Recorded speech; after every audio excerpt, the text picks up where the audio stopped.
Alors, je me présente, je suis Christine Mamy, artiste peintre. Alors, j'ai commencé à peindre quand je suis rentrée aux Beaux-Arts dans les années 80. J'ai fait ma formation là-bas. J'ai passé mon diplôme en 82. Mais en fait, à l'époque, c'était pas du tout la mode de peindre, puisqu'il y avait le mouvement support surface qui était en place. Et il y avait des profs comme Claude Viala qui supportaient le mouvement et qui nous influençaient. Donc mon travail était en trois dimensions. Je travaillais sur des arbres, j'habillais des arbres, mais je mettais un peu de couleur quand même. Voilà. Après, j'ai passé le diplôme en 82. Et ensuite, j'ai fait la fac d'art plastique. Donc j'ai préparé une licence. Et j'ai travaillé surtout sur l'expressionnisme abstrait, qui est un mouvement américain des années 50, et qui m'a quand même pas mal influencé, parce que c'était des grands formats, et c'est dans le geste, dans l'émotion, et c'est ça qui m'intéressait. Et en France, il y avait un autre mouvement qui s'appelait l'abstraction lyrique, qui était le pendant de ce mouvement américain, avec des peintres comme Zhao Qi, Hans Hartung, Olivier Debré, et ce sont aussi des gens qui m'influencent beaucoup. En toute modestie, mon travail se rapproche de ce mouvement de l'abstraction lyrique. Après, j'ai toujours été passionnée par la peinture, mais à un moment donné, il a fallu manger. Donc, jusqu'en 2008, j'ai travaillé à l'Éducation nationale. Et en 2008, je me suis remise à peindre. Et là, je me suis remise à peindre sérieusement, en faisant des expositions, en faisant évoluer mon travail. Donc actuellement, je travaille sur deux techniques. D'une part, l'encre, comme on voit ici dans l'exposition. Donc il y a les encres de couleur et l'encre de Chine noire sur papier. Et de l'autre côté, j'ai travaillé sur toile à l'huile. Donc c'est un travail qui est dans le même esprit, mais la mise en œuvre est totalement différente.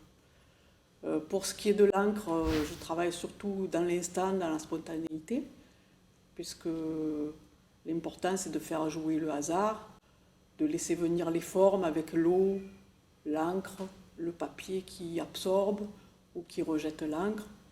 Et donc ça donne des formes aléatoires.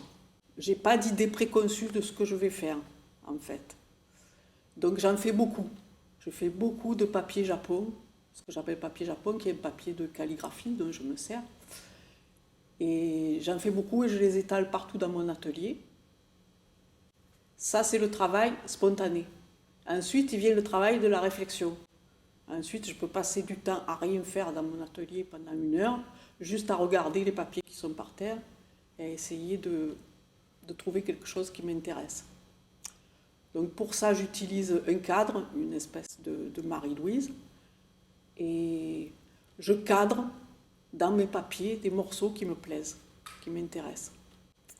Ensuite, je les découpe, je les maroufle sur du papier plus rigide, parce que le papier japonais, c'est mou. Et ensuite, je retravaille par-dessus pour essayer de faire des plans différents, de trouver une profondeur, une perspective, et de donner un sens au tableau, en fait. Quelquefois, sur les petits formats, je rajoute des personnages, c'est un peu plus figuratif que les grands formats. Et ces personnages me permettent de faire des plans dans le tableau et de faire ce que j'appelle une perspective atmosphérique. C'est-à-dire, ce n'est pas une perspective avec des lignes, comme la perspective classique, c'est une perspective avec des plans. Il va y avoir des plans plus foncés, des plans plus clairs, et des personnages plus gros et des personnages plus petits qui vont déterminer la profondeur du tableau. Alors, je disais donc, pour ce qui est de l'huile, c'est un travail qui demande un autre investissement, qui demande un investissement de tout le corps, parce qu'il faut travailler avec des gestes amples, et je travaille au sol, il faut de la place. Ensuite, je travaille dans la matière, soit dans la matière fluide si je fais couler une peinture liquide, soit dans la matière épaisse, et c'est ça qui me permet de faire différents plans et différentes transparences. C'est comme ça que je construis le tableau, en cherchant l'harmonie et l'équilibre.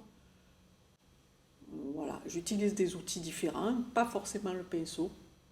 Je peux utiliser des journaux, des branches d'arbres, des empreintes d'objets, ou aussi le dripping. Le dripping, c'est ce que faisait Jackson Pollock en faisant couler de la peinture comme dans ce genre d'effet là. Je le fais aussi dans l'encre d'ailleurs.